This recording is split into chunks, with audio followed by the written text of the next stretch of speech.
Shalom bien-aimé. Shalom baningami. S'il te plaît, aide-moi à saluer celui qui est à côté de toi. Nous sommes dans la meilleure église au monde, où il y a les meilleurs fidèles au monde qui connaissent bien leurs voisins de gauche, de droite, de devant, de derrière. Waouh! Je bénis le Seigneur pour cette opportunité que d'être là ce soir devant vous. Je remercie notre papa, le pasteur Eric Mavinga, qui ne cesse de nous coacher, de nous encadrer, de nous aider dans le ministère. Et je vous remercie, vous aussi qui êtes là ce soir. Je prie pour que Dieu touche le cœur de quelqu'un ce soir. Amen. Amen. Vous savez, il y a quelque chose que je constatais souvent quand j'étais enfant. Je ne sais pas si quelqu'un aussi le constatait comme moi. Quand on était enfant, il y avait le jour qu'on aimait beaucoup, c'était soit le 25 décembre ou le 1er janvier. Spécialement pour les enfants, à part les cadeaux, il y avait le fait que le 25 décembre et le 1er janvier, il y avait toujours les plats spéciaux à manger à la maison. Je ne sais pas si quelqu'un aussi avait constaté ça comme moi. Oui, moi j'aimais beaucoup ce temps-là. Ce temps-là, c'était des temps où on mangeait spécial. Avec poulet, frites. Des choses qu'on ne mange pas habituellement. Mais s'il y avait le 1er janvier, il y avait aussi le 2 janvier. Et le 2 janvier, c'était retour à la réalité. Et retour à la réalité, c'était Pondusu, Madesu et tout ce que vous connaissez. Et aujourd'hui, je me sens un peu comme le 2 janvier. Parce que la semaine passée, on a eu une semaine bénie avec un séminaire où on nous a parlé. C'était spécial. Et maintenant, on est comme que tombé au 2 janvier. Quel défi pour moi. La semaine dernière, nous étions à une conférence de pasteurs. Et le dernier jour de cette conférence, nous avons eu la prédication du pasteur Roland Dalo. Et juste après le pasteur Roland Dalo, un autre pasteur devait intervenir. Et l'autre pasteur, quand il allait intervenir, il a dit: comment vous avez pu me faire passer après Yadalo? Ça, ce n'est pas de l'amour. Dalo a déjà tout gâché ici. Vous me faites passer après. C'est un peu le sentiment que j'ai ce soir. Mais par la grâce de Dieu, je prie pour que la même onction qui est dans notre pasteur soit la même onction qui agit encore ce soir. Amen. Amen. Voilà pourquoi je vais essayer de copier seulement les mêmes plats. Que ce soit un peu Noël encore ce soir. Amen. Amen. Nous avons été richement bénis par ce séminaire. Il nous a parlé des secrets de Dieu pour vivre longtemps. Et nous savons que c'est la volonté de Dieu que nous puissions vivre longtemps. Et de nature, tout le monde aime vivre longtemps. Vous savez, même les gens qui pensent ne pas vouloir vivre longtemps, au fond d'eux, ils souhaitent vivre longtemps.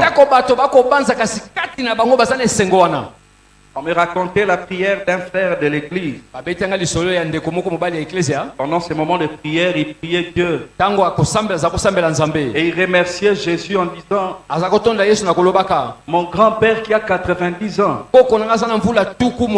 même si on lui demandait de mourir pour moi, il va refuser. Même s'il a déjà vécu 90 ans, il n'est pas encore rassasié de ses 90 ans. Il va refuser de mourir pour moi. Mais Jésus a accepté de mourir. Ça m'a rappelé une autre histoire. Quelqu'un qui était fatigué de la vie et qui avait envie de se suicider. Et il avait décidé de se pendre. Alors il a pris une corde. Il a fait le nœud à la corde. Et il a mis sur son cou. Il allait chercher un arbre. Il allait se pendre.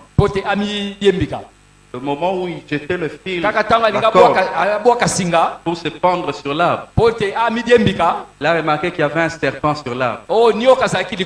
Et il a fui. Et il voulait mourir, mais il fuit le serpent. Donc même quand on pense qu'on n'a plus envie de vivre, au fond de soi, on a toujours cette envie-là de vivre. Peut-être que vous allez me dire que ce que je raconte, ce sont des histoires, mais dans la Bible, nous voyons quelqu'un aussi dans cette situation-là. Le grand prophète Élie, qui avait accompli des grands prodiges face à des centaines de prophètes de Baal et d'Astarté. Élie a démontré que l'Éternel était le vrai Dieu. Mais lorsque la menace de Jézabel est venue, Élie a fui. Et là-bas, là où il va fuir dans le désert, je vais lire ça dans 1 Roi au chapitre 19. Élie fuit au désert et commence à demander la mort. Ce qui m'étonne, c'est qu'on dit que quand il demandait la mort, il s'est couché. Et à un moment, Dieu va envoyer un ange qui va le réveiller. Et il va lui présenter des gâteaux avec une cruche d'eau. Mais Élie qui demandait la mort, au lieu de dire non, je ne vais pas boire et manger parce que je vais mourir, Élie a pris les gâteaux et l'eau, il a mangé. Donc même quand on dit qu'on a envie de mourir, au fond de nous, nous avons ce désir-là de vivre. Et c'est également la volonté de Dieu. Comme nous l'avons vu tout au long de la semaine dernière. C'est également la volonté de Dieu que nous puissions vivre longtemps. Et ce soir, ce pourquoi j'aimerais partager dans cette étude, c'est vivre longtemps, mais pour quel but? Vivre longtemps, pour quel but? Vous savez, lorsque Adam, le premier homme, a vécu, malgré la chute, Adam avait vécu plus de 900 ans. 900 ans. Et tous les hommes, au début, vivaient très longtemps. Ce n'est que dans Genèse au chapitre 6, au verset 3, que la Bible va dire que Dieu va baisser le nombre d'années à 120. Pourquoi? Pour quelle raison? Dieu était-il fatigué que les gens vivent jusqu'à 900 ans? Dieu est éternel. Que pouvait lui faire 900 années d'un homme? Mais si Dieu avait baissé le nombre d'années, c'est parce qu'avec le nombre d'années, l'homme multipliait les iniquités. Avec les années, l'homme multipliait les actions qui offensaient Dieu. Il y a une chose qui n'est pas en notre avantage, c'est de vivre en offensant Dieu. Nous pouvons bien vouloir vivre longtemps, mais vivre longtemps pour quel but? Voulons-nous vivre longtemps pour faire la volonté de Dieu, ou vivre longtemps pour offenser Dieu? Chaque fois que l'homme offense Dieu, Dieu ne prend plus plaisir à le voir vivre. Et comme nous l'avions lu dans Proverbe chapitre 10 au verset 27, c'était un des versets phares la semaine dernière. Il dit: la crainte de l'Éternel augmente les jours, mais les années des méchants sont abrégées. Lorsque nous choisissons la voie des méchants, lorsque nous choisissons de vivre en étant un rebelle à l'Éternel, nous sommes en train d'abréger nos jours. Une grande vérité de ce passage, c'est qu'on ne dit pas que la crainte de l'Éternel nous assure de vivre tous les jours de notre vie sur la terre. Et une grande différence. Si on nous disait que la crainte de l'Éternel nous assurait de bien vivre sur la terre, nous pourrons nous dire qu'avec la crainte de l'Éternel, nous allons vivre les années que Dieu a prévues pour nous. Mais la Bible dit que la crainte de l'Éternel augmente les jours. Ça veut dire que si tu avais des jours qui étaient d'un montant donné, avec la crainte de l'Éternel, tu seras en train d'augmenter les jours. Et pour cela, nous allons, pour notre étude biblique, observer le cas d'un homme en particulier. Il s'agit du roi Ézéchias. Nous avons nos Bibles, nous allons lire dans 2 Rois, chapitre 20, versets 1 à 6. 2 Rois, chapitre 20, versets 1 à 6. La Bible dit, en ce temps-là, Ézéchias fut malade à la mort. Le prophète Ésaïe, fils d'Amoz, vint auprès de lui et lui dit, ainsi parle l'Éternel, donne tes ordres à ta maison, car tu vas mourir et tu ne vivras plus. Ézéchias tourna son visage contre le mur et fit cette prière à l'Éternel. Ô Éternel, souviens-toi que j'ai marché devant ta face avec fidélité et intégrité de cœur, et que j'ai fait ce qui est bien à tes yeux. Ézéchias répandit d'abondantes larmes. Ésaïe, qui était sorti, n'était pas encore dans la cour du milieu lorsque la parole de l'Éternel lui fut adressée en ces termes. Retourne et dis à Ézéchias, chef de mon peuple, ainsi parle l'Éternel, le Dieu de David ton père. J'ai entendu ta prière, j'ai vu tes larmes. Voici, je te guérirai. Le 3e jour, tu monteras à la maison de l'Éternel. J'ajouterai à tes jours 15 années. Je te délivrerai, toi et cette ville, de la main du roi d'Assyrie. Je protégerai cette ville à cause de moi et à cause de David, mon serviteur. Amen. Amen. Ézéchias était un bon roi. Un roi formidable. Faisait partie des rois qui ont régné en Juda. Parce que juste après Salomon, le fils de David, le royaume Israël avait été divisé en 2. Il y avait une partie le royaume d'Israël et une autre partie le royaume de Juda. Les descendants de David régnaient sur Juda. Ézéchias fait partie des descendants de David. Mais son père à lui, qui était également un descendant de David, n'avait pas marché selon la volonté de Dieu. Son père n'avait pas marché dans les voies du Seigneur. Son père avait conduit le peuple dans l'idolâtrie et dans toutes choses mauvaises. Mais Ézéchias, lorsqu'il prend sa place, alors qu'il n'était que jeune, il n'avait que 25 ans, Ézéchias qui prend la place de son père reconduit le peuple dans les voies du Seigneur. Il a fait détruire les hôtels qui étaient dédiés aux Baal et aux Astartés. Et il a même rétabli le service dans le temple. Un roi formidable. Je me souviens encore qu'il y a quelques années, le pasteur Eric Maving avait prêché pendant plusieurs dimanches sur les secrets de la réussite d'Ézéchias. Un roi formidable. Un roi qui pouvait espérer vivre longtemps à cause des bienfaits ou de la bonne marche qu'il avait vis-à-vis du Seigneur. Mais dans ce passage, nous voyons que Ézéchias tombe malade.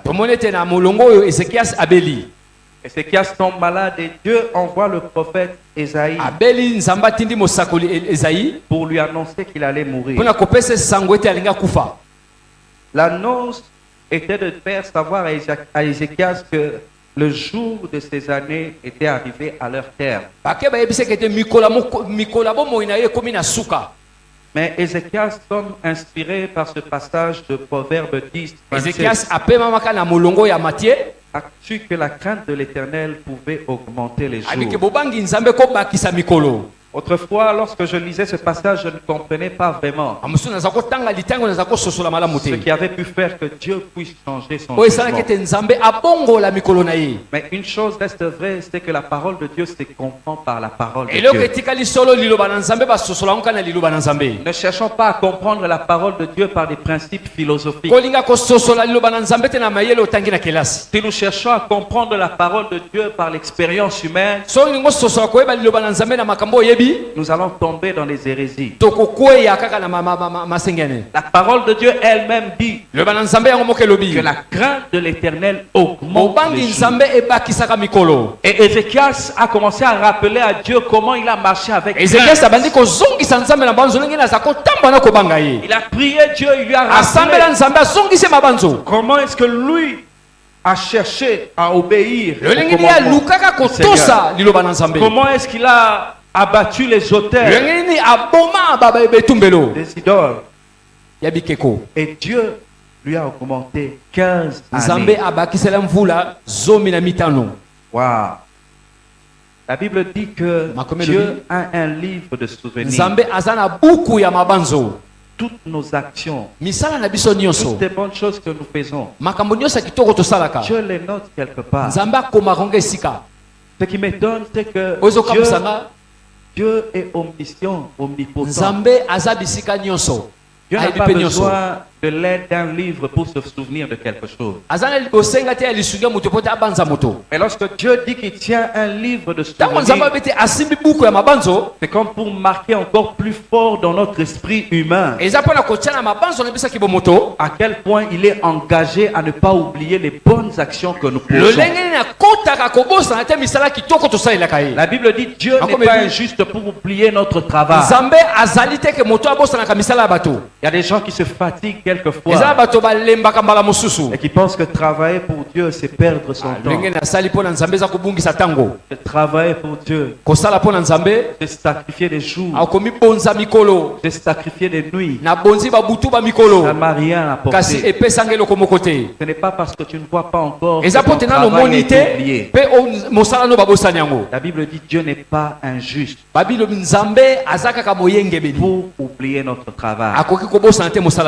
Il y a un livre de souvenirs. Il y a quelques semaines, je parlais avec les adolescents. Je leur disais, vous avez cette grâce de connaître Dieu à un bas âge. Ça veut dire que votre livre de souvenirs va commencer bien plus tôt que le livre de certains. Il y a certaines personnes dans le livre de souvenirs, il n'y aura qu'un paragraphe. Parce qu'il a connu Dieu tard. Dieu n'aura écrit qu'un paragraphe dans le livre de souvenirs. Mais quand tu connais Dieu plus tôt encore tu as le temps de faire de bonnes œuvres. Plus tôt encore tu as le temps de poser de bonnes actions. De marcher dans la crainte de Dieu et de remplir des lignes dans le livre de souvenirs. J'aimerais encourager quelqu'un ce soir et te dire que tes bienfaits ne sont point oubliés par Dieu. Si les hommes peuvent oublier, comme les chansons du roi avaient oublié Joseph dans la prison, si les hommes sont capables d'oublier, Dieu lui n'oublie jamais. Et il dit, je ne suis pas injuste pour oublier votre travail. Dieu s'est souvenu d'Ézéchias. Dieu s'est souvenu des bonnes actions qu'avait posées Ézéchias. Et Dieu lui a donné 15 années. Comme je le disais, notre thème c'est vivre longtemps. Mais pour quel but? 15 années de plus. Mais pour quel but? Il y a une chose ou un élément important que la Bible donne lorsqu'Ésaïe vient donner le message de l'Éternel à Ézéchias. Ézéchias malheureusement n'a retenu qu'une partie. Ézéchias n'a retenu que la partie qui disait qu'il allait mourir. Mais avant de dire qu'il allait mourir, la parole de l'Éternel était: donne tes ordres à ta maison. Donne tes ordres à ta maison, car tu vas mourir. Dieu se souciait non seulement de ce qu'était la vie d'Ézéchias, mais Dieu se souciait encore plus de ce qui allait venir après Ézéchias. Voilà pourquoi il était important qu'Ézéchias donne des instructions. Que Ézéchias puisse laisser des ordres, laisser des choses à faire après que lui serait parti. Et malheureusement, Ézéchias n'a tenu compte que de l'autre partie. Il disait: car tu vas mourir. Et la suite de l'histoire montre à quel point Ézéchias n'a pas mis à profit les 15 années que Dieu va lui rajouter. Disons toujours dans 2 Rois, au chapitre 20, toujours. Cette fois-ci du verset 12 au verset 19. En ce même temps, Bérodac Baladan, fils de Baladan, roi de Babylone, envoyant une lettre, un présent à Ézéchias, car il avait appris la maladie d'Ézéchias.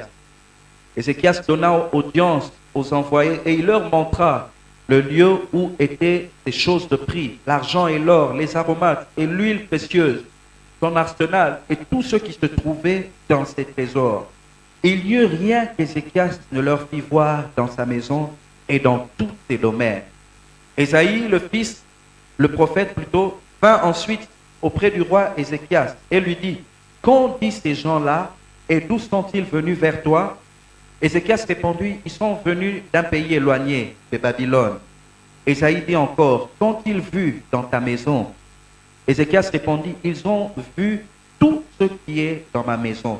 Il n'y a rien dans mes trésors que je ne leur ai fait voir. Alors Ésaïe dit à Ézéchias: écoute la parole de l'Éternel. Voici les temps viendront où l'on emportera à Babylone tout ce qui est dans ta maison et ce que tes pères ont amassé jusqu'à ce jour. Il n'en restera rien, dit l'Éternel. Et l'on prendra de tes fils qui seront sortis de toi, que tu auras engendrés, pour en faire des eunuques dans les palais du roi de Babylone.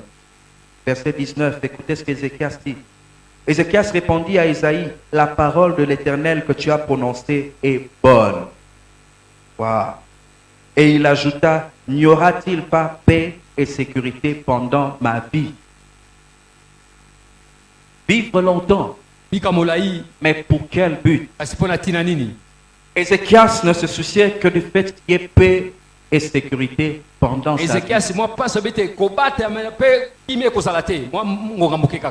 Le même Ézéchias pour lequel Ésaïe pouvait venir et lui donner la parole de l'Éternel. Ésaïe lui dit: ainsi dit l'Éternel, donne des ordres à ta maison, car tu vas mourir. Ézéchias pouvait se tourner et pleurer Dieu, prier, pleurer Dieu. Quelques années après, lorsque le même Ésaïe vient lui donner encore la parole de l'Éternel, pour lui dire qu'il viendra des temps où tout ce qu'il y a dans ta maison, tous les trésors que toi tu as amassés, que tes pères ont amassés, vont être emportés dans un pays lointain. Même tes fils que toi tu as engendrés, ils seront emmenés esclaves. Ézéchias, au lieu de se tourner, de prier, de pleurer encore Dieu, Ézéchias dit: cette parole de l'Éternel est bonne. Wow. Vivre longtemps. Mais pour quel but? Nous souhaitons tous vivre longtemps. Nous espérons tous que nos vieux jours seront de bons jours. Je suis sûr que chacun d'entre nous rêve d'être vieux, mais pas être un vieux fatigué et qui souffre. Pas être un vieux qui est fatigué et qui souffre,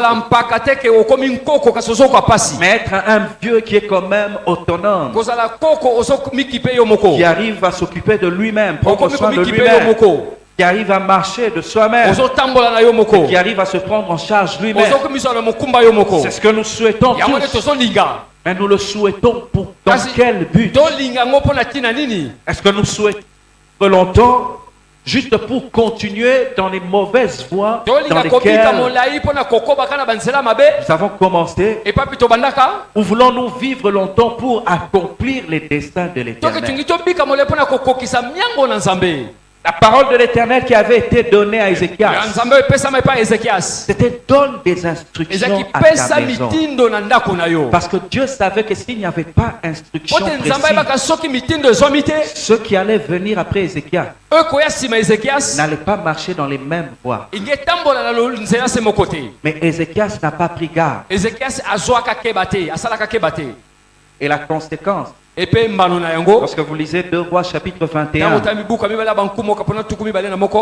lorsque Ézéchias meurt, celui qui va prendre sa place, Manassé, va être le pire roi que Juda ait connu.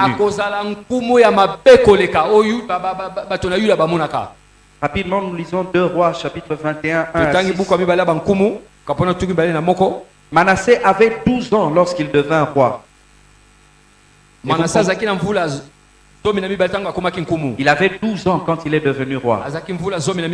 Vous comprenez donc que quand Ézéchias est mort, c'était après les 15 années que Dieu lui avait ajoutées. Et c'est son fils qui avait 12 ans qui prend sa place. Comme pour dire que si jamais Ézéchias était mort au moment où Esaïe lui avait apporté la parole de l'Éternel,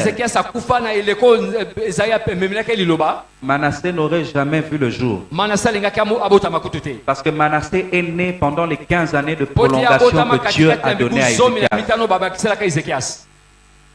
Manassé avait 12 ans lorsqu'il devint roi, et il régna 55 ans à Jérusalem. Sa mère s'appelait Eptiba. Il fit ce qui est mal aux yeux de l'Éternel, selon les abominations des nations que l'Éternel avait chassées devant les enfants d'Israël. Il rebâtit les hauts lieux qu'Ézéchias son père avait détruits. Il éleva des autels à Baal. Il fit une idole d'Astarté, comme avait fait Akab, roi d'Israël, et il se prosterna devant toute l'armée des cieux et la servit. Il bâtit des autels dans la maison de l'Éternel, quoique l'Éternel lui dit: c'est dans Jérusalem que je placerai mon nom. Il bâtit des autels à toute l'armée des cieux dans les 2 parvis de la maison de l'Éternel. Il fit passer son fils par le feu. Il observait les nuages et les serpents pour en tirer des pronostics. Et il établit des gens qui évoquaient les esprits et qui prédisaient l'avenir. Il fit de plus en plus ce qui est mal aux yeux de l'Éternel afin de l'irriter.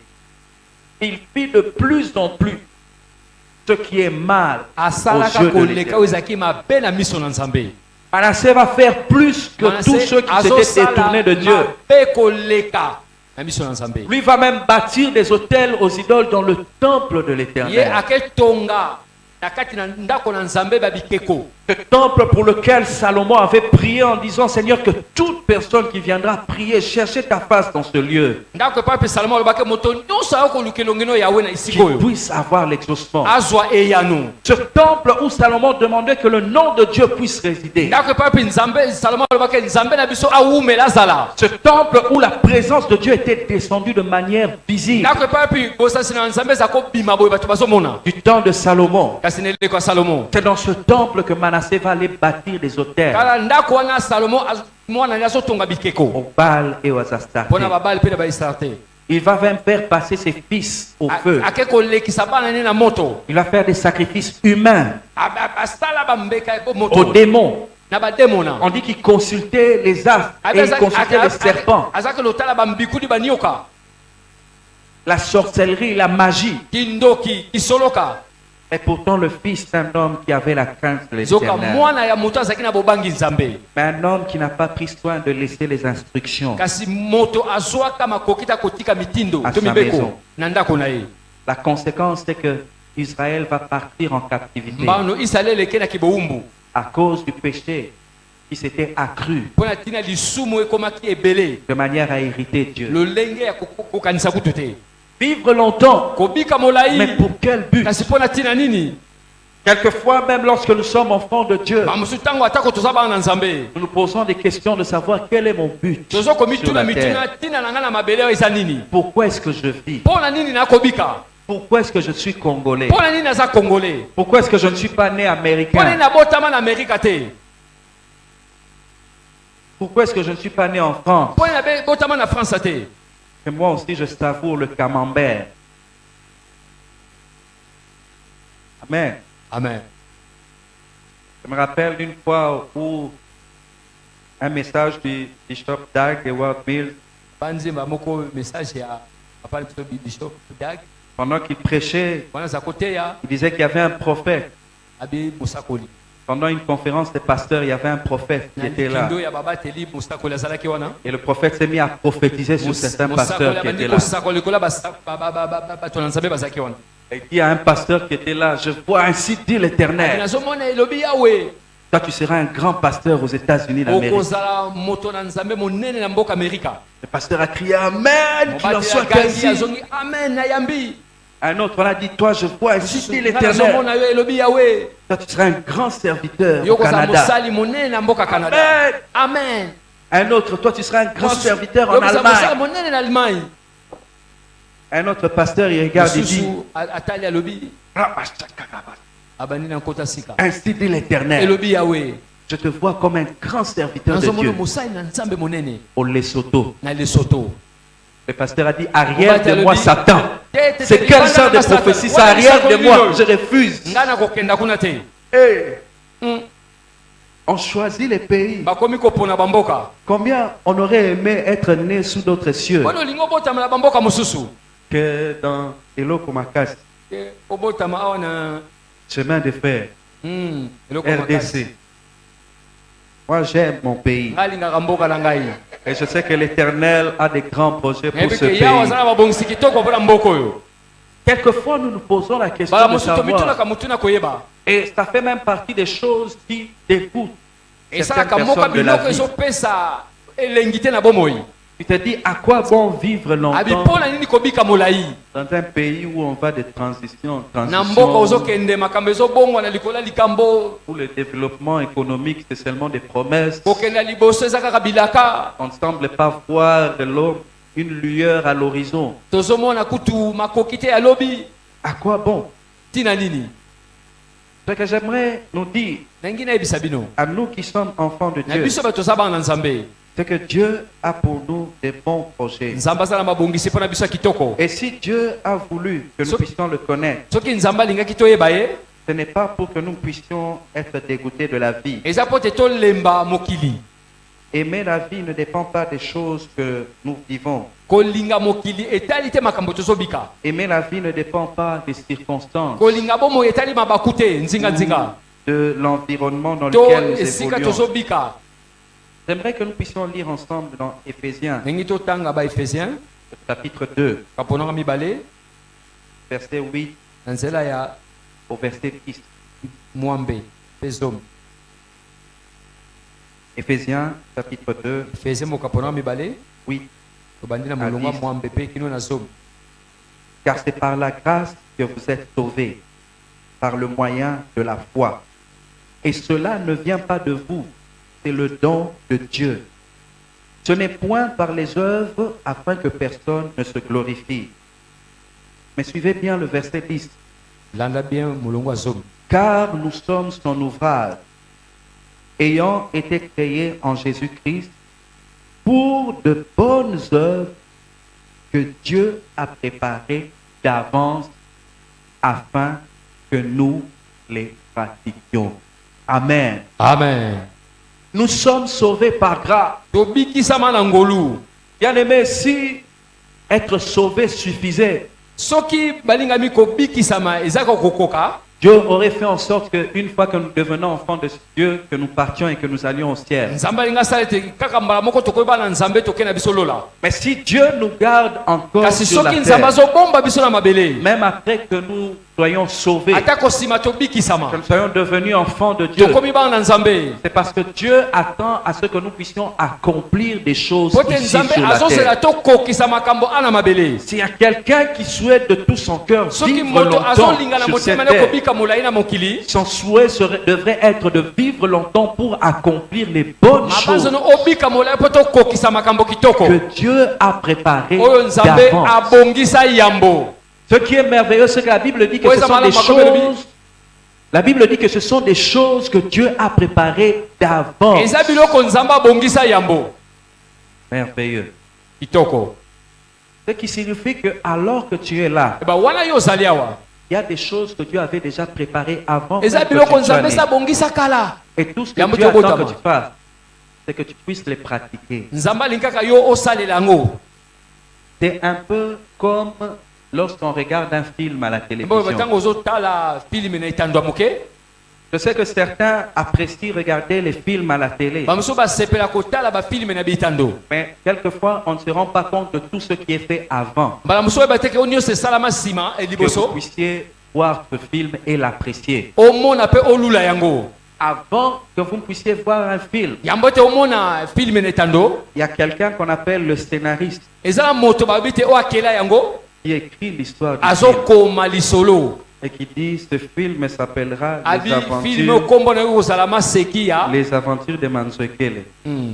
Et dit Manzwekele sera comme ça, il sera faible, les gens vont dominer sur lui, mais à la fin Manzwekele va devenir fort, Manzwekele va battre tout le monde et c'est lui qui sera le chef. Et puis on va chercher qui est l'acteur qui va faire Manzwekele. On cherche quelqu'un, c'est toi qui seras Manzwekele. Et qu'est-ce que la personne va faire? Elle ne fera que lire ce qui a été écrit et exécuter ce qu'on avait déjà écrit. Et il fait le film qu'on apprécie aujourd'hui. Dieu est le plus grand scénariste du monde. Et Dieu a déjà écrit d'avance des bonnes œuvres que nous sommes appelés à accomplir. J'aimerais vraiment dire à quelqu'un ce soir, il ne suffit pas de souhaiter vivre longtemps. Si tu souhaites vivre longtemps, souhaite faire pleinement les bonnes œuvres que Dieu a préparées pour toi. Il y a un scénario qui est écrit quelque part. Il y a des choses que Dieu a préparées quelque part d'avance. On nous l'avait enseigné la semaine passée. Comment David a prié dans le psaume 139. En disant que lorsque j'étais encore une masse informe, Dieu connaissait. Tous les jours de ma vie étaient devant lui. Avant qu'aucun d'eux n'existât. Avant même que je ne sois né. Dieu savait qu'un certain 5 septembre 2018, je me tiendrai devant ici en train de parler à une foule. Il y a des bonnes œuvres que Dieu a préparées d'avance afin que nous les pratiquions. C'est lorsque nous sommes dans le chemin ou dans le dessein de l'Éternel que nous pouvons nous attendre à vivre longtemps et à vivre une heureuse vieillesse. David disait, j'étais jeune et j'ai vieilli. Je n'ai point vu le juste. Non, il n'a pas dit, je n'ai point vu le riche. Il n'a pas dit, je n'ai point vu les sages. Mais je n'ai point vu le juste. Celui qui est droit et qui marche selon les commandements de l'Éternel. Celui-là, je ne l'ai jamais vu abandonner. Sa postérité mendiant le pain. Bien-aimés, marchons de manière à connaître la volonté de Dieu. Vivons de manière à faire pleinement la volonté de Dieu. La semaine dernière, le pasteur Eric nous rappelait une chose. Il disait, en tant qu'enfant de Dieu, nous devons faire toutes sortes de prières. Et parmi les sortes de prières que nous pouvons faire, nous pouvons aussi questionner Dieu. Hein? Quelquefois, nous ne réalisons pas que dans la prière, nous pouvons aussi questionner Dieu. Dire à Dieu, Seigneur, quels sont les destins que tu as prévus pour moi. Seigneur, quelles sont les bonnes œuvres que tu as prévues pour moi. Tous les jours de nos vies, c'est devant l'Éternel, avant qu'aucun d'eux n'existât. Dieu n'a jamais prévu ou prédestiné quelqu'un au malheur. Parce que comme le dit Éphésiens chapitre 2 verset 10, c'est pour des bonnes œuvres. Ce que Dieu a préparé d'avance, ce sont des bonnes œuvres. Mais comme on nous l'a enseigné aussi la semaine dernière, vivre longtemps est un choix. Il y a devant nous la malédiction et la bénédiction. Il y a devant nous la vie et la mort. Il y a devant nous, je peux rajouter les bonnes œuvres que Dieu a préparées d'avance, mais aussi les mauvaises œuvres que la chair nous pousse à accomplir. À quoi voulons-nous nous adonner? À quoi voulons-nous consacrer notre vie? Quelle est notre espérance? Vivre longtemps juste pour être content d'avoir passé beaucoup d'années dans ce monde? Ou avoir vécu pour accomplir les œuvres que Dieu a préparées d'avance pour nous? Le désir et le souhait qui devait être celui de chacun d'entre nous, ce serait qu'à la fin de notre vie, que Dieu puisse nous dire, bon et fidèle serviteur, entre dans la paix de ton maître. Vivre longtemps, mais pour quel but? J'aimerais que chacun y réfléchisse ce soir. Et que chacun sache qu'en priant, tu peux également questionner Dieu. Si tu as l'impression de ne pas savoir où est-ce que tu es en train de mener ta vie, ce n'est pas parce que tu ne comprends pas ce qui se passe dans ta vie que Dieu n'est plus au contrôle. La Bible dit que même lorsqu'il y avait le déluge sur la terre, Dieu était assis sur son trône. Je racontais une illustration une fois. Quand j'étais en train de conduire dans la voiture, j'avais une tablette où il y avait un jeu de course. Et il y a mon fils qui, pendant que moi je conduisais, lui il jouait au jeu de course.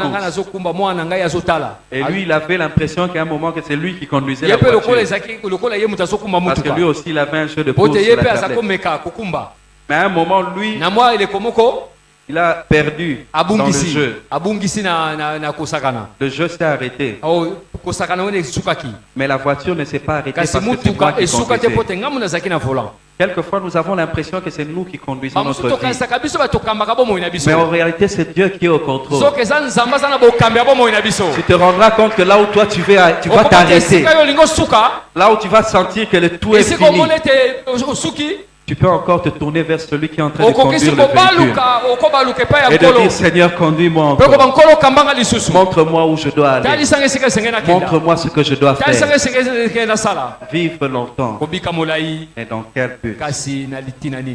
Dieu bénisse ta parole.